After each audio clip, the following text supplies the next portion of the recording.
Welcome to another episode of Through the Web with me, your co-host Tawsif. And me, Dagogo. And we are on episode 23. And Tawsif, you feeling better? I'm feeling better. I'm feeling pumped. I'm energized. I'm ready to go. That's good. That's what we want to hear. So, what did you get up to this week? This week was mostly just looking at expecting what was going to come for Apple event. I think a lot of the tech world is really knees deep into that content. So I think ours as well. I think this whole podcast will be very much centered around that as well. But yeah, other than that, it's been a okay productive week. I feel it's been productive for you as well. Yeah, managed to get 2 videos out this week. Well done. Which was good. So one touching on the iPhone and another one on that BeReal app. Which some of the comments I have something to something yes, to say about I that. heard you have some interesting comments going on in the BeReal video. Yeah, might as well just get into it. So essentially, for those of you who haven't seen, it's just BeReal is an app that was made in 2020 and it popped off basically this year, in the middle of this year. And essentially, it's kind of like an anti-social media app. So what it aims to do is basically just take away all the likes, all the algorithms, all the advertising. So it's just bare bones. You get a notification every day. The same notification goes out for everyone around the world. You take a photo of what you're doing. So that is, it's time. That's when it's time to be real. So it takes a selfie and also of what you're doing. And you can post late, which is something I didn't mention in the video, but essentially it just becomes a feed of people doing everyday normal things instead of the curated, like hyper stylized Instagram world. And, in the video, I kind of stated what it's about, how it came about, and what it means for society, and also how it's going to fail, which, in my opinion. But not a lot, but there were some people that were saying that I was paid and sponsored by BeReal, and I couldn't believe it because in the actual video, I said, just as a note, this wasn't sponsored by BeReal. I haven't been in contact with them. They haven't given me anything for this video. And yet people still said that. And I even said the app was going to fail. I even said I wasn't going to use the app. I did use the app and it wasn't for me, but for others it might be okay. And still people are like, all that money you got from this video must be great. And I'm like, it's amazing sometimes. It is. And I think that tells a little bit about some people's mentality. I think so. It's as you go bigger and you reach a wider community of people, you'll always get a handful of these comments where I don't know what they're projecting, what they think. Maybe it's distrust of media in general. Yeah, I think what this kind of stems from is like a lot of other YouTubers, they sneakily promote things and maybe people have been burnt a few times and they just think that I'm doing the same thing. But that kind of brings me to my next point, which is it's extremely sad for me because for me, I find that a lot of people mistake passion for sponsorship. So if I talk about something that I literally find interesting, it's like, oh, this is cool, guys, or this is interesting, then people are like, oh, that's sponsored. And it's like, no, I'm just passionate about the topic. And I find it very sad that like you can't really be that anymore. You can't be real. Yeah. Nice. No, but I guess it's strange. You always have to have a caveat or say it's not sponsored. And it just kind of just shows like maybe there are more scummy YouTubers out there than I and I think some of the social media platforms have tried combating that by introducing that, if you do have any sponsorship deals through your tweets or your updates or videos, you have to mention that it's a paid partnership, right? But I don't think it's mandatory. So that's why there's not a lot of room for people to really understand what's true and what's not, what's sponsored, what's not. But if it's made mandatory, then it's difficult for creators as well to ensure that they have to put #ad after every single thing that they say or do. So, yeah, I think it's just a reflection of where we are with paid content and things like that. And I think it's true for a lot of cases as well. So, for example, how newspapers have opinion section. So sometimes like a newspaper would have a post that is quite polarizing, but it's on the opinion section, which basically entirely means that it's the opinion of the person who wrote that piece, has nothing to do with the newspaper. But people will just go behind at the newspaper itself and just say that, like why are you posting this? And even this on the opinion section. So yeah, I think it is unfortunate. It is, but also it is what it is at this point in time, because you can't please everyone. Even if you explicitly mention that it's not a sponsored video, some people will still choose to not believe that. I don't know how else you can. I don't know. Yeah, it was even in the description as well. This video is not sponsored, but still. So I don't know if they're doing that to ruffle feathers or if they actually really believe that. But anyway, so that's the story of that one. That was interesting. But yeah, did you watch anything interesting this week? Yeah, something that's a little less tech related. It's again, I've mentioned it before, that the 2 to 3 a.m. Slot where weird recommendations show up on YouTube. I ended up watching one of them, which was about from a channel called Dr. Plants. It's a small channel. It's like 450,000 subscribers, and small, quote unquote small. And I guess it's also one of those channels that was built during the pandemic. I think there was a huge surge of content that came out during those early lockdowns, and I think it's one of those as well where people dove in and created a lot of content while they're at home. Because it's only been active since 2019, but the first video was only a couple of years ago, or just about a year ago. And the video is about this guy, whoever Dr. Plants is. He makes all these little ecosystems in his homes. Like he creates like this a glass a container where he would have these live plants and lots of different species of other insects or snails and things of that sort. And he slowly introduced all these different creatures in it. And we'll leave it at that for a few weeks and a few months at a time, and just see the progress of how the whole container flourishes. He'd add water, he'd have like thunderstorms as well, and he'd create this whole environment of thunderstorms that happens 5 times a day. So he's doing like this, like almost like a rainforest themed container, right? And then he slowly added like apex predators into it, and see how one species would take over the other, how they act, and he's like cameras on them. Yeah, so it's 24/7. It's documented. Yeah. And essentially the video that is uploaded, like he's been documenting it, but the one that got recommended to me was what happened to the ecosystem after a year since he started. And basically the whole process of when you first built to where it's at right now. It's just incredible, like to see how it's it started from nothing, and now it's like a full-on flourishing flora and fauna situation within that small container. Where how big are we talking? Well, for those who can see the video, it's probably around yay high, like from the table. So it's not huge. 1.5 meters high, something like that.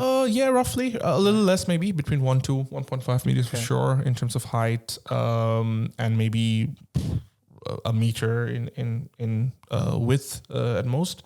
And yeah, it's a really cool way to see it. And it almost felt like, I don't know, he was playing God in a lot of ways. Like he's I'll just add that, I'll just take that, and I'll add a predator to see. And then he added like these vampire, what's it called? I think they're called the vampire crabs or something.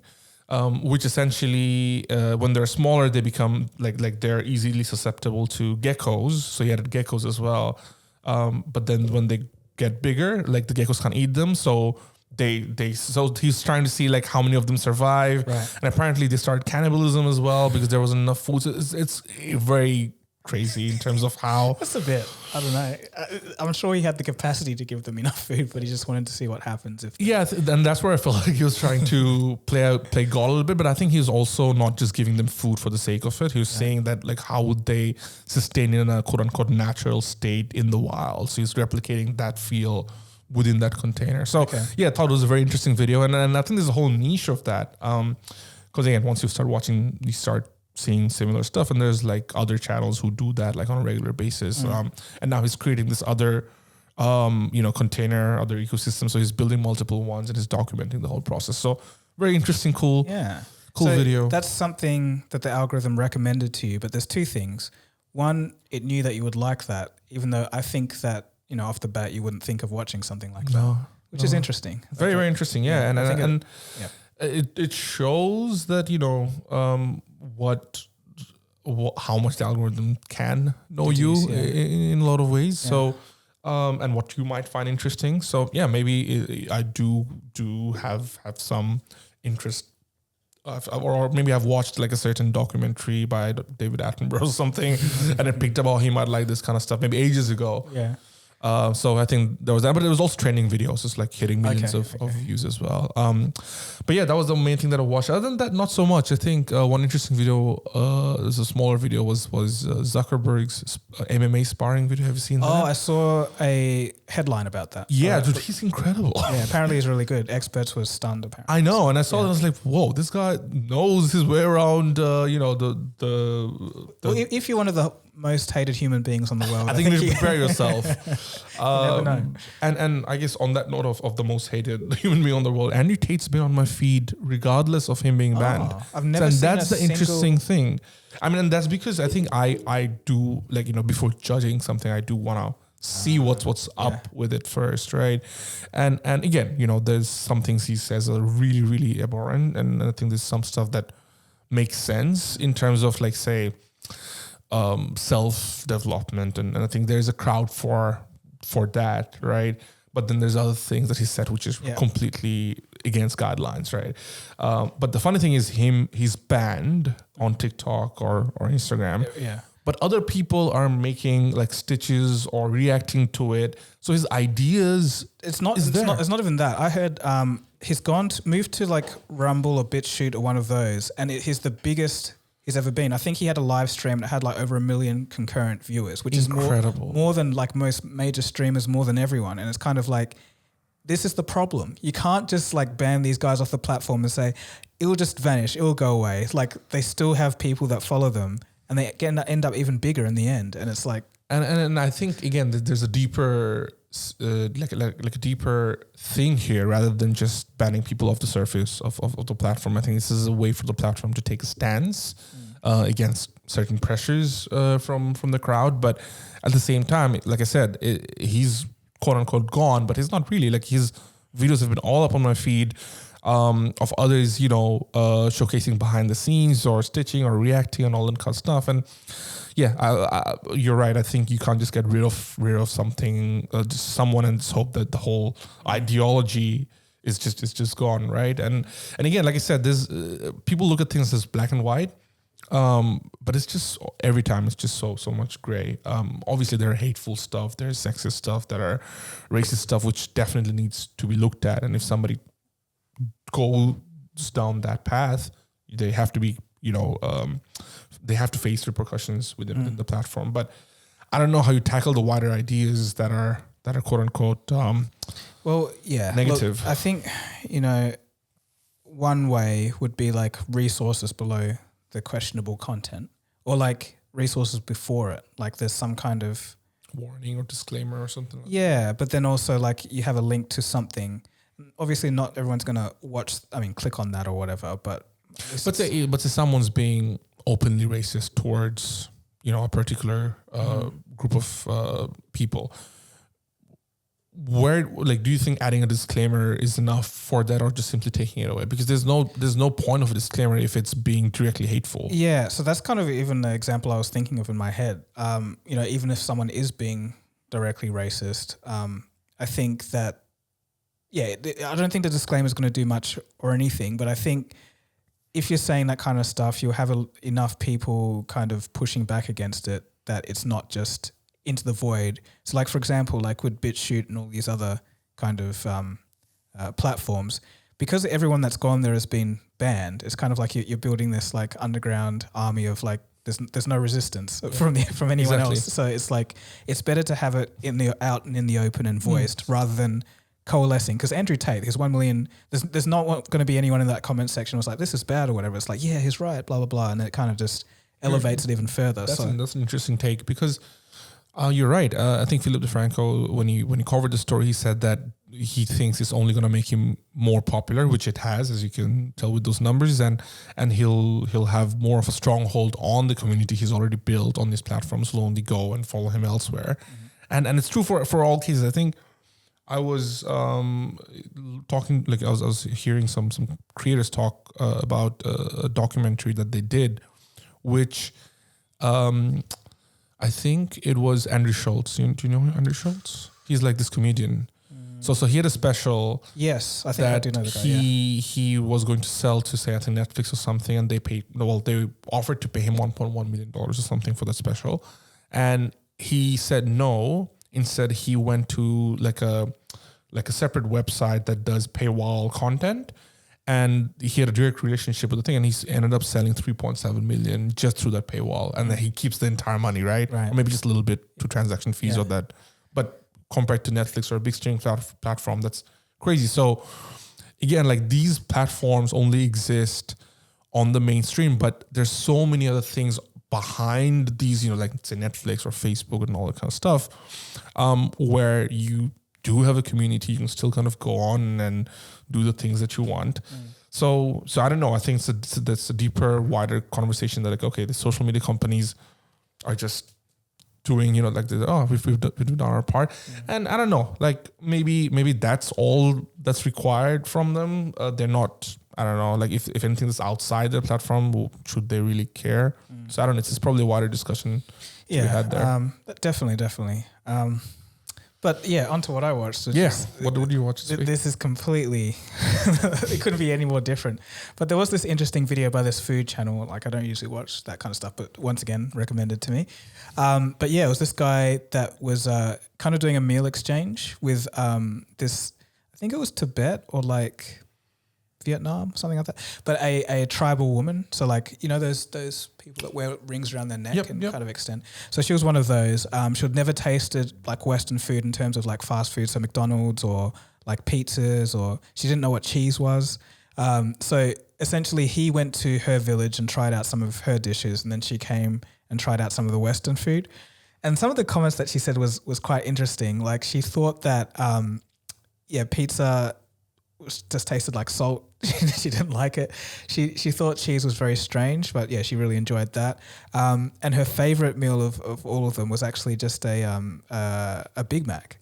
So she thought that that's surprising. Yeah, so she actually had a cheeseburger as well, but she bit into the pickle. She thought it was the worst thing after that. But so she didn't like the pickles either. So it's a common thing. A lot of people take pickles out of the burgers. So there you go. And she was just okay. So the Big Mac was one of the favorites. She also did like one of the, I think a quesadilla. She did like that as well. But she was just saying that all of this food, she's not sure how you could eat it, a lot of it, or every day, because she's like, where are the vegetables? You can't get nutrients from this. Like she said she would be worried that there's not enough nutrients. And obviously she wasn't just speaking directly. There was a translator that could get this point across. But yeah, I just thought that was very interesting in terms of like, because I saw the video title and I was like, oh, I got to see this. Yeah. Like it's got nothing to do with what I watched, but I was like, just that culture difference. I want to see what she thinks of it. And yeah, the other guy who went to her place was kind of saying that everything seemed kind of a lot less flavorsome, but also some interesting choices. For example, there was a kind of chicken that he'd never kind of. So basically, what they did was they cut up the chicken and everything, but they smashed all the bones and everything and turned it into like a paste and a sausage. So they used everything, and it's like I'd never had chicken like that. And then when she went over to taste chicken nuggets, she's like, I've never had chicken like this. It's like, yeah, similar experiences. But yeah, that was just a little random video. No, it's very cool because that actually reminds me of my conversation with my grandmother. So in Bangladesh, we used to live in the capital city, which obviously has access to fast food and stuff like that. And my grandmother would live in a town that was away from the city, where there wasn't a lot of fast food and things like that. So her food would be very local, fresh ingredients and all this stuff. So whenever she would come and visit us and stay with us for like a couple of months, sometimes, I'd bring home like nice foods for her to try.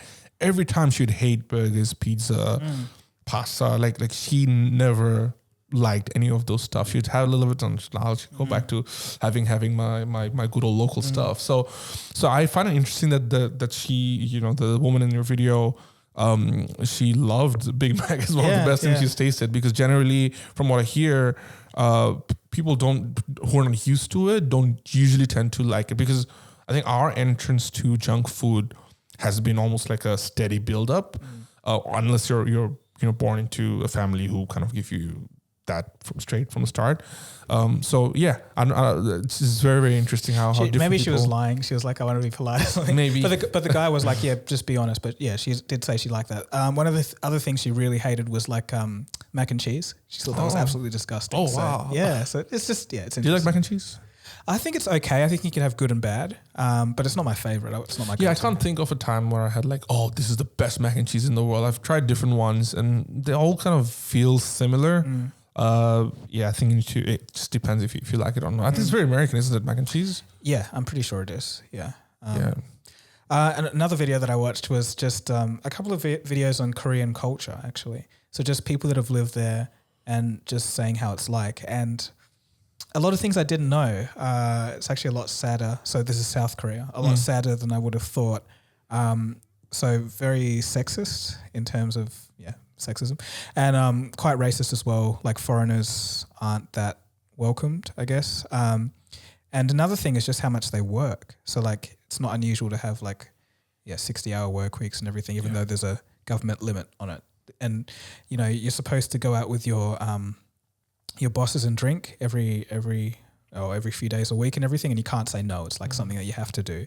And also just how depressed like people are. Like apparently it's got one of the highest suicide rates in the world, and I thought that was Japan, but apparently it's South Korea is very similar to Japan in terms of the work schedule as well, because Japan has that problem of crazy work weeks for a lot of people in the industry. And it's just like there's no time to have friends or like to hang out with your friends, because it's like because everyone's trying to make ends meet, because like I was shocked that the average like household wage was like $49,000 or something like that.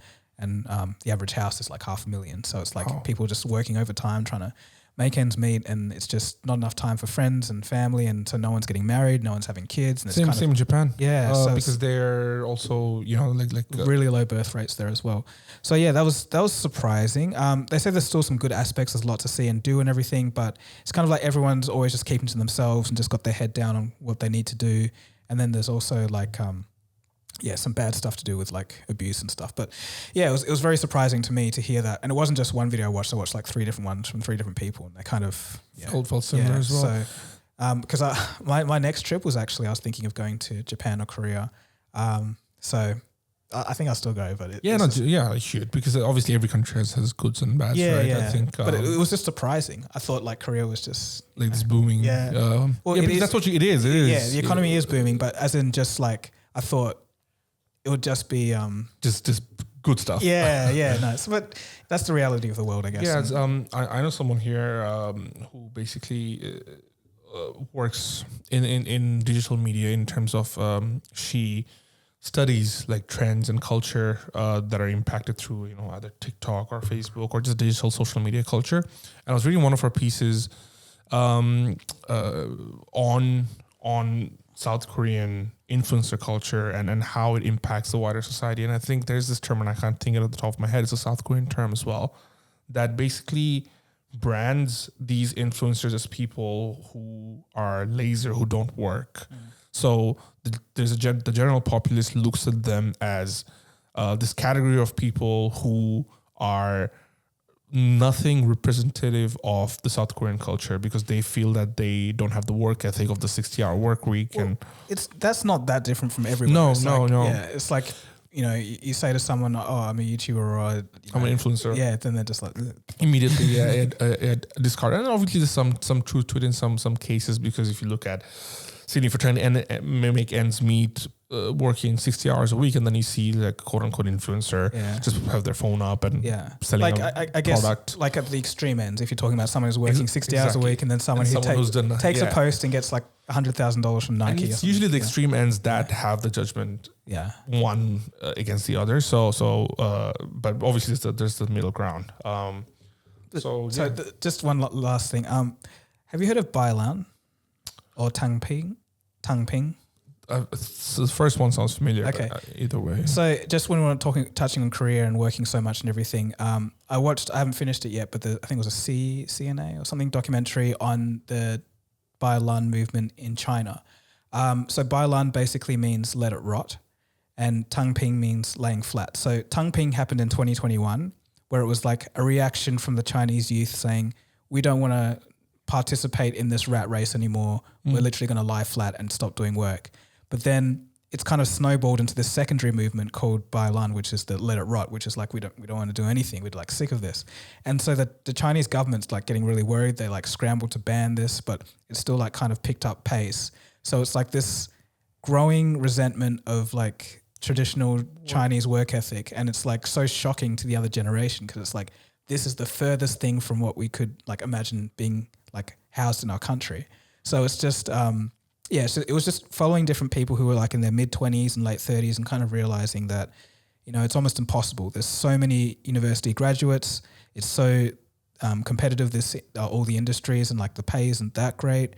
And, you know, they're just saying for our parents and even the previous generation or whatever, like everything was always in the uptrend, but now it seems like it's kind of stagnating and getting harder. So they're kind of, just laying down there. It's not much different to some of the things you hear coming out of the US, isn't it? Because there's also that growing trend within the US between, you know, obviously the right and left, but the idea that work or the amount of anti-capitalism TikToks that I see on my feed is incredible because there's people who genuinely believe that socialism is the way. Not necessarily, but the idea of this whole 9-to-5 grind is a product of capitalism and how the amount of work that they have to do just to make ends meet in a lot of cases, and versus, you know, what the economy is giving them. Because, you know, a lot of the people from my generation or a bit older, they were given that blueprint that, you go to school, you get a good degree,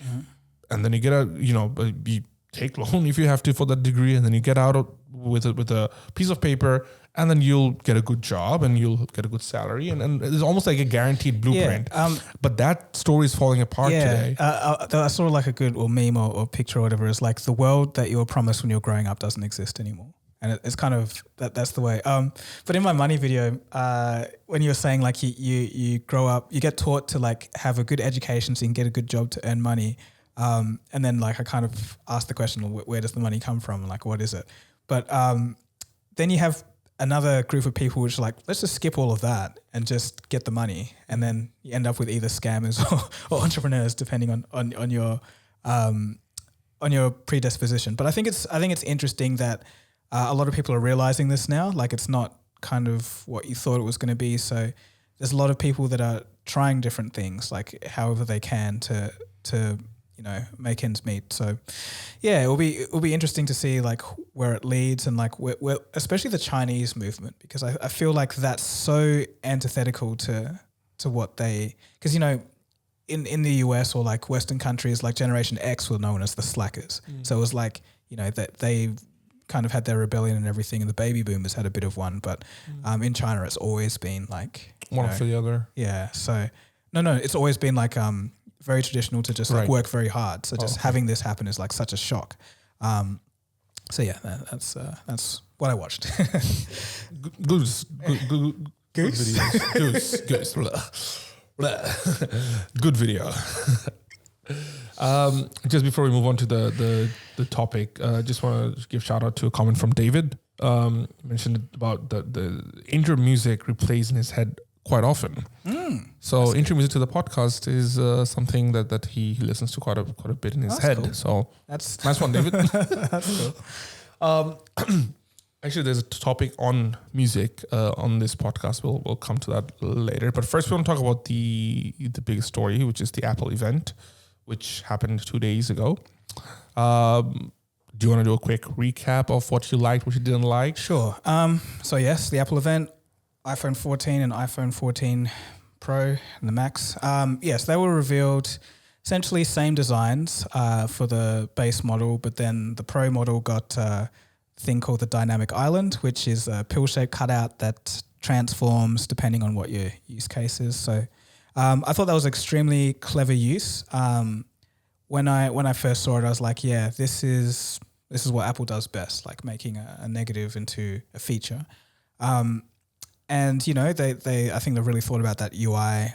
But I think according to what I've seen, it kind of replaces the notification shade that comes down. So it's just like it's always there kind of thing. But yeah, I guess the main concern is like I'm sure that strip itself isn't going to be a touch sensitive area. So what happens with that? Like, do you have to be precise or not? And also, like, you're touching the camera like all the time, so there's going to be fingerprint smudges. But that's, you know, those are minor things. I think, yeah, overall incremental upgrade apart from that. So yeah, nothing too shocking or surprising. But the eSIM thing might be an issue. Although that's only United States and Canada, but I could imagine myself traveling.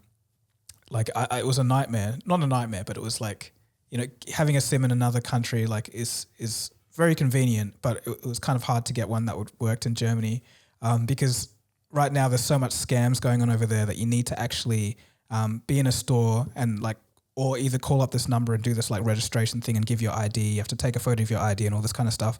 I'm kind of thinking with an eSIM, like how much worse would that be? So that's the concern. But otherwise, I think they did some really cool stuff. Like when they were talking about the satellite internet. That was brilliant. Yeah, that emergency thing. I was like, you know, like it was one of those my mind is blowing kind of things. Exactly. I just loved how they did that. You know, it's just typical Apple taking that huge stocky aerial and like making it into like, you know, a phone. So yeah, I think overall it was positive. There was nothing like terrible about it. Yeah. So overall, I'd give it a B+. Not bad. Yeah, like that point that you mentioned about the satellite emergency stuff. So for those who don't know, it's essentially if you don't have Wi-Fi or signal on your phone, you can connect to one of the satellites they have and get connection for emergency SOS. And I think that's what technology is for me. Like when people say innovation, when people say cutting edge, like solving problems that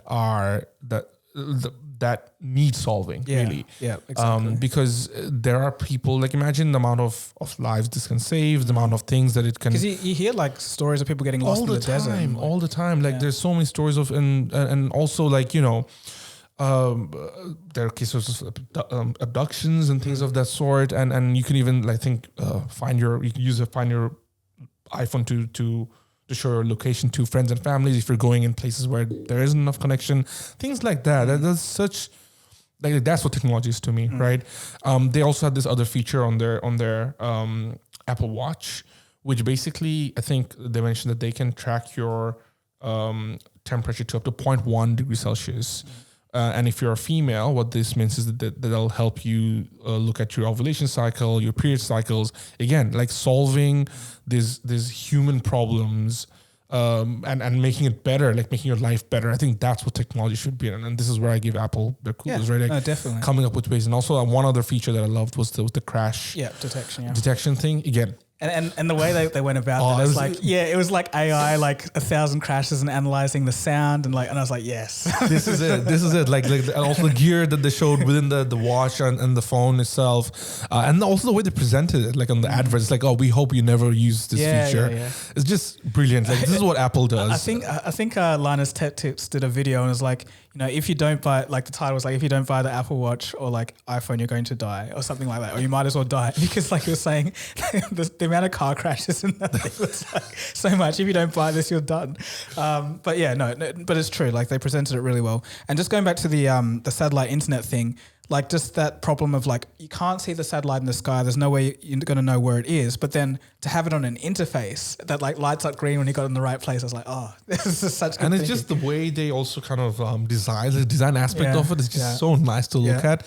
And then it's crazy because none of us are like Apple fanboys, but this is where you can recognize what's good. Exactly, you know? Exactly. And that's the best part. But with every one of these upgrades, they make me question, is it time for me to make the move? Because every single time when I see Brayden working on his beautiful new laptop, and I see some of these presentations and also the real life applications, and you think, wow, it's just they are really taking it to the next step with every single thing that they're coming up with, and it does make me question. Like I don't know what else it'll take for me to finally make the move, but I'll have to make the move across everywhere. I think that's what's still stopping me. But anyway, so for me, like I don't have a smartwatch at the moment, so I'm gonna need one of those. And this phone is getting towards its last legs, so I'm going to need a new phone. and a new laptop I'm going to need. So I have the choice right now on the next upgrade. Like these stuff I haven't like upgraded for years and years and years. I could just do all Apple now. I could do that. Do it. But I can't escape once I do that. The walled garden is too strong. It is, and I think that's where again that's their trick. That's their way of keeping you in. And I think there's a question about the messaging system. I think it was during one of the events that Apple did. I think with Code. I think by Vox, where Tim Cook was there, and there's a question about like how.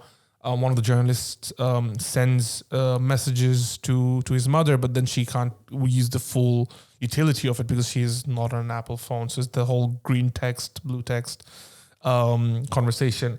And Tim Cook replied saying that I don't hear our users asking that we put a lot of energy into RCS. I think that's a technology that helps the interoperability between the two. And then he says, I would love to convert you to an iPhone. And then the questioner says, I can't send my mom certain videos. And Tim says, well, it's time to buy your mom an iPhone too. Well, that lays out the whole plan right there. Exactly. Like they'd rather that you get an iPhone. And I think that's the game, right? Like instead of making it too easy for people to be completely interconnected with other devices, they're going to make it easier for you to convert to an iPhone. I think that's the decision-making matrix that they go through. So, for example, I have a Apple speaker at home, like the small, cheaper HomePod thing, and it doesn't even work with my Android phone. Like it's only the iPad that works with it, and it's like, how brazen do you guys want to be, man? But yeah, it's interesting. And I think it's definitely a purposeful move. And like, how many millions of people has that converted over the years? Where it's like, oh, this would just be easier if I just got an iPhone, or this would just be easier if I just did this. And that's kind of what they want. So yeah. But yeah, back to this release. I think that Apple is planning to sell a lot. I think the projection is like 200 million for the iPhone 14. So good luck. I think they will do it. And I think it's the same thing with the new watch Ultra, I think it's called. The Ultra, yeah. Yeah, and even like that, people were thinking, oh, it's gonna be over $1,000 for that watch. It's at 700, and I think they'll sell, like they'll go like hotcakes. I can tell you right now. Maybe, but I think a lot of those things that it offers over I guess the better battery life, yeah, everyone will use that. But then like the diving stuff and like tracking your foot stride. No, it's obviously for a certain demographic, but again, for them, the decision here again is that, oh, do I stick with Garmin or do I stick with something? Or I've got an iPhone right now, which most of these, people would. They're like, oh, I'll just make that switch. You know what I mean? And then again, that's the same way they're getting into the demographics and be like, like what can I do to make the switch easier? This is what Facebook did all these years. That's what they've been doing. Like everything is on Facebook for a lot of people, like the Messenger, the group chats. Like I remember during my university days, it was easier to make a Facebook group to coordinate than it was to do an email chain. And nowadays it's WhatsApp, so they bought WhatsApp. You know what I mean, and things like that. And I think just yesterday I was seeing a post by Snap's CEO, Evan Spiegel, I think is his name. He mentioned that they're trying to project certain $1 billion in revenue for the next few years. They're like laying out for the next decade, like what they want to do with Snapchat and Snap Inc. and all this kind of stuff. And historically, there was that case where Facebook tried to buy them out as well. And they said no. But I feel there will be a time when he's gonna regret that, because right now, I mean, Snap's not in the realm of things. The other day I was just I was on this website and you know how these websites have like social media icons? There was Facebook, there was Instagram, there was WhatsApp, and there was TikTok. There was no Snapchat. And there was even LinkedIn. Yeah, I'm surprised, people still talk about Snapchat, like, because I thought it was way out. I think they're still trying to get like 450 million active users or something. So they're still in the game enough to be existing as the way they are. But I just don't think that they can be in the the top 4 or the top 5 kind of Just as you're discussions talking, anymore. because I just had like a bit of a mental train, because you were talking about Facebook versus Snap and everything, and then Snapchat had their feature stolen by Instagram, right? And I'm kind of thinking, how come there was like no legal way that Snap could pursue that? Because I remember back in the day when you had the iPhone and Android, and then you had like things like inertial scrolling and pinch to zoom and everything. There was long legal battles and court cases over that between Apple and Samsung about these features. And then it seems like this one kind of just, Snapchat just went, oh, okay. The thing is, first of all, I feel with social media companies, these UI features are less protected compared to... They're too broad, you mean? They're too broad, and I think when you compare it to the Android versus Apple stuff, that's more specific, more IP related to some of the things that they do. Whereas here, I think like with social media companies, they steal from each other all. Snap stole from Facebook so many ways, as did Instagram from Snapchat. I think because that was such a mainstream move that got a lot of attention. But I remember seeing something that Instagram was doing, like I think it was linking. Like having links on your stories. Snapchat didn't have that before. So for example, like that, like with Instagram, you could only do it if you had 10,000 followers to avoid spam and things like that. Okay. Snapchat made it available for everyone. So that's a move that they did to one up Instagram. But again, that was an important feature at that time where getting 10,000 Instagram followers was a big thing. Oh, now I can like add links on my stories. Snapchat immediately changed the game there, but it didn't. So things like that, I think they take stuff from one another all the time. Even with BeReal, as you mentioned, Instagram's going to take it. Well, actually, I got a an email from the CEO or the co-founder of like Minute something or whatever, and it's like, he's like, I saw your BeReal video, and we had that idea first in 2017, and Wired magazine called us the anti-social media. And it's like, just like, try it out for free, see what you like, see what you think about it. But yeah, just know that we were first. And I was like, okay.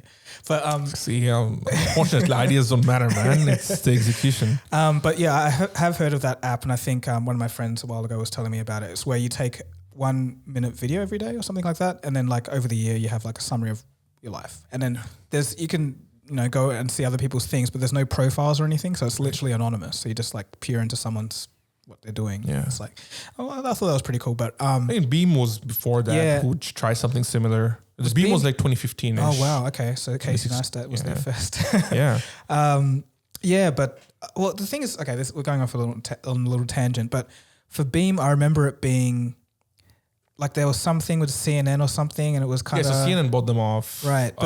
Because they turned into, instead of social media company, they were working towards building like a pool of information through video. Yeah. Where people showed perspectives of their lives, and that became and CNN wanted to get into that younger generation. Because that's kind of where I caught onto the story. So I wasn't too sure what Beam was before that. Right. So it was kind of like... Because I was following Casey Neistat like daily, and I was following the whole journey. So the whole thing was pretty wild, and it's very surprising that CNN bought them. But anyway, we're definitely going off channel. Going back to the Apple conversation. Yeah. But so I gave it a B+. What did you give the... Oh, it was standard thing. I'd probably give it an A for Apple.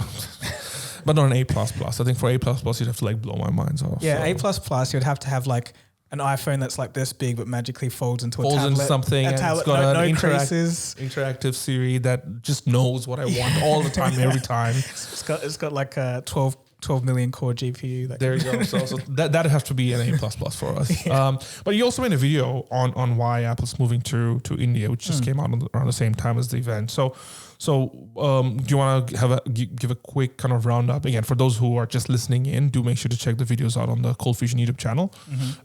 Just type up ColdFusion on YouTube and to show up. Yep.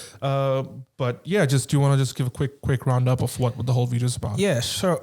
So essentially, this is talking about the iPhone 14 production cycle and how Apple is looking more or increasingly more towards India than China to assemble and put their phones together, because China's having a few issues at the moment.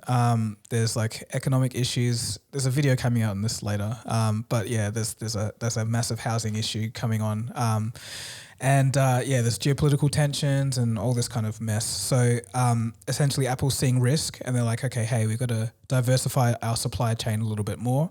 And they started looking to India in 2017. So they started manufacturing the iPhone SE, the first one.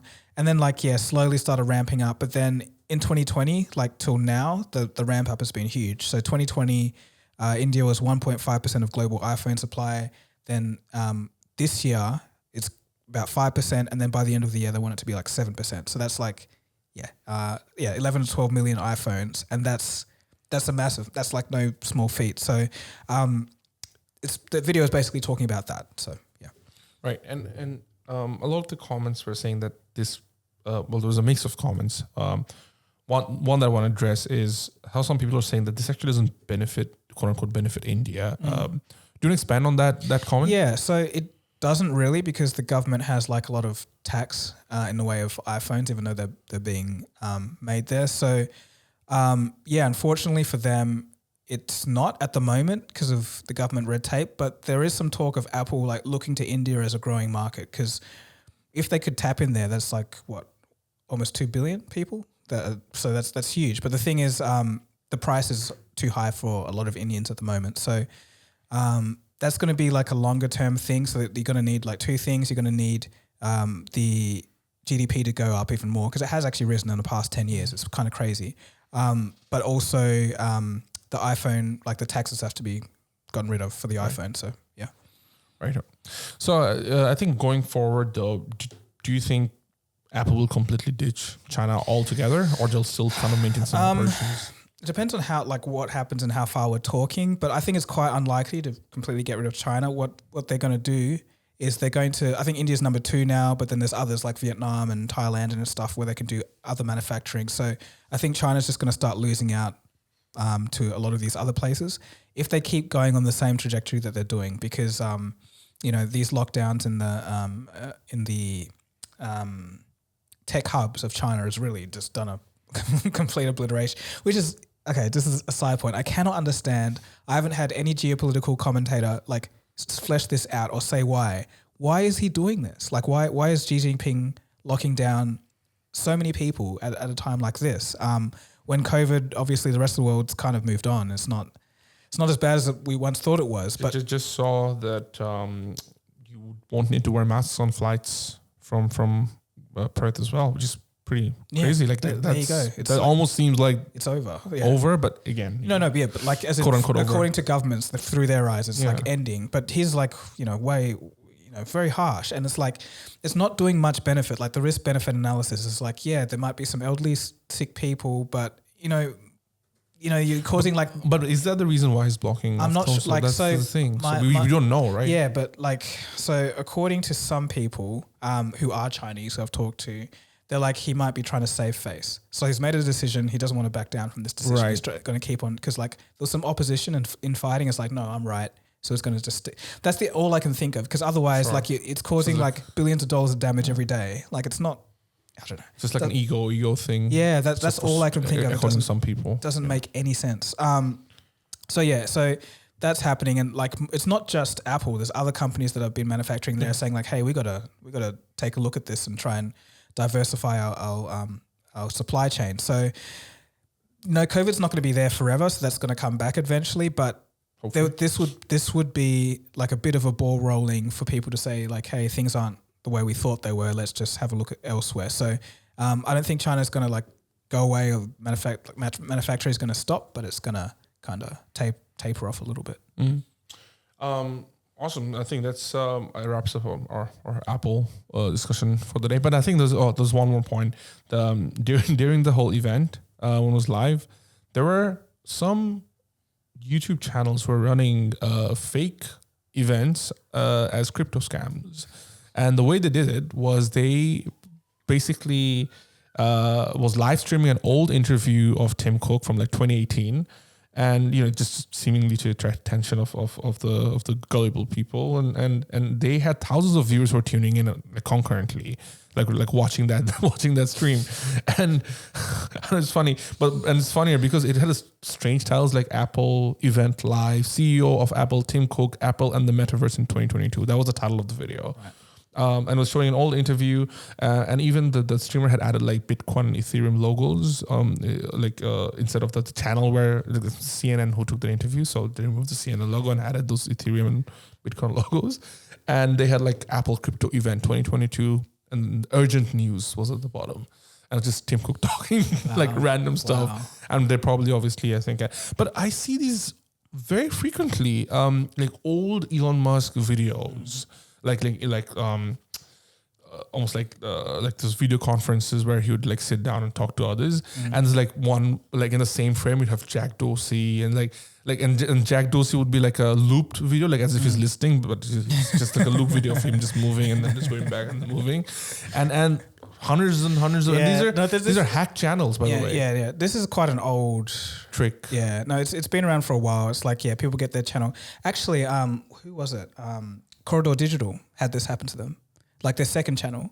So what happened was, I think one of their workers didn't use 2FA or something, and then a hacker got in, basically took their channel, and then they weren't sure if the videos were deleted at first or not, but all their videos were gone. And then it was like a video of Peter Thiel, I think, just like doing some talk, and then like there's some Bitcoin scam and everything. And then they were scrambling, trying to figure out how to fix it. They eventually got it back, but it happens. Like people just take the channels and then it's like, I don't know. It's just the worst scam of all, I think. Because you're basically ruining someone's livelihood in some ways. Because one of the channels, and sometimes they get recommended randomly, and one of the channels, as they were live streaming, I went into the channel. There was like no other videos, but then there was a community post about. They were like community posts that they didn't, like the scammers didn't take off, and it was basically this guitarist who shared like tabs and like live performances of it. So this is like a reasonable following, is like 100,000 something following, and it's like a local dude in Texas or something who makes like tutorial guitar videos, and everyone's just commenting, "Oh man, you gotta get your channel back. We're so sorry to say this," and it's just sad, like this like random hardworking dude who just makes tutorial videos, and all of his channel, suddenly his channel is gone. So it's just annoying, isn't it? And it's like I'd like to not meet, but just know someone who's behind that. Like, is it like foreign, people that just I don't know. It's like you must have. One, no heart, and two, just a terrible person. Terrible. Just on a different note, this is an interesting video topic or a topic that I wanted to talk to you. Kind of related to Spotify. It is related to Spotify because you uploaded a video about Spotify a few weeks ago. But it's about this weird problem. This thing that Spotify has. Oh, is it that the ranking hacking, or? Almost. I think we spoke about the ranking hacking in the past, but this is a bit different. It's about the fake artists that Spotify has. So if you go and look up, say, I don't know, afternoon tunes or something like that, or jazz in the background, there will be like lots of artists in those playlists. And these are playlists by Spotify, mind you. This is like some of the most biggest like recommended playlist that you'd get. Like say if you just type in jazz, that's the first one, and this is one I listen to all the time. It's called Jazz in the Background, right? Very simple, and it's like millions of listeners every month. And obviously when you click on the playlist, you'll have these artists and their songs. So some guy on TikTok, as they do, went into that playlist, and it's an older story as well. Like in 2018, similar story came out, and just recently this TikToker blew up the story even further. So he went on and to that playlist, essentially went through the artists who were mentioned there. He looked them up on Google. They don't exist. So none of these artists were getting millions and millions and millions of views or like streams on this playlist. Like there's some, I think there was only one artist who was real in the top 10. All the other artists, and this is like very interesting names as well. So I'll just Okay, I'm interested. So let me just pull up the playlist. So for example, these are some of the names, and I'm not sure if all of them are true or not, but like Jaden Berry, like or the Wildflower Trio, 3-4 Trio, like these are the names of some of these artists. Jean-Baptiste Rees, right? And if you look them up, and they don't show up on Google as like different artists. They don't have any profiles. They don't have just for the record, like I just pulled up some of these names on the playlist, but they on that video they specifically mentioned who the fake are. So maybe the ones that I mentioned. Okay, just disclaimer. Okay, yeah. But the thing is, so what is happening here? Like, right. Yeah. So what's happening is basically Spotify, and this is not confirmed, but what the theories are. What Spotify does is they go to either in-house bands or like in-house artists, or they go to like these freelance artists, which apparently tracks to this Swedish producer, who make very good listening background music. Like imagine like background music for elevators or just restaurants or shopping malls. Like a lot of these companies exist. So Spotify goes to them, specifically one Swedish producer in this case, and they would make tons of these similar sounding jazz things. And then what Spotify would do is turn these songs into like a certain artist and give it a name, or even the producer themselves would assign these things. And they may pay a one-off fee to the producer, basically buy the entire royalties off and have them on the playlist. So what this does is every time you're getting millions of streams, Spotify doesn't have to pay any artist a single dime. Save money. Okay. Have you heard of what do you call it? The far out. How can I not remember this? Occam's razor.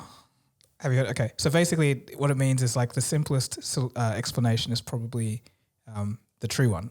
So for this, it sounds very complicated, almost like a conspiracy theory that Spotify is doing this. So do you think there could be a simpler solution?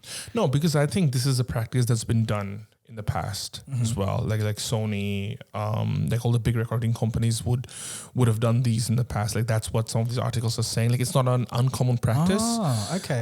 And it's not illegal either, because I think the only thing that is here is that it's morally questionable or ethically questionable because Spotify is not being transparent. Yeah. But it's not an illegal practice, because think of again, like these artists, like, so these are quote unquote fake artists, but these are real people who Spotify has paid to buy off their work, or they maybe even commissioned them to do these work. Spotify contractors. Exactly, Spotify contractors who get paid reasonably well to do these things, and this is basically the way Spotify is keeping the money within themselves through these playlists that are recommended by Spotify. I think that's the problem. That's the problem. Yeah. That's the level of transparency. Exactly. So what this does is, I guess, people who are like, say you're a great jazz player and you want your song to be in one of the playlists, chances are very low that you get into one of these, because the majority of the streams that these artists get on Spotify are through these big popular playlists. Because if you're not on one of those playlists, and this is what a lot of the independent record labels do these days, is that make sure your songs are in front of people on the playlist that they curate, right?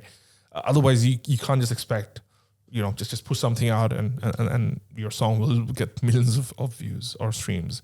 So yeah, that's the story. I thought it was very interesting how Spotify is doing this, and I wouldn't be surprised, to be fair, if it's true, because a lot of the companies have shady.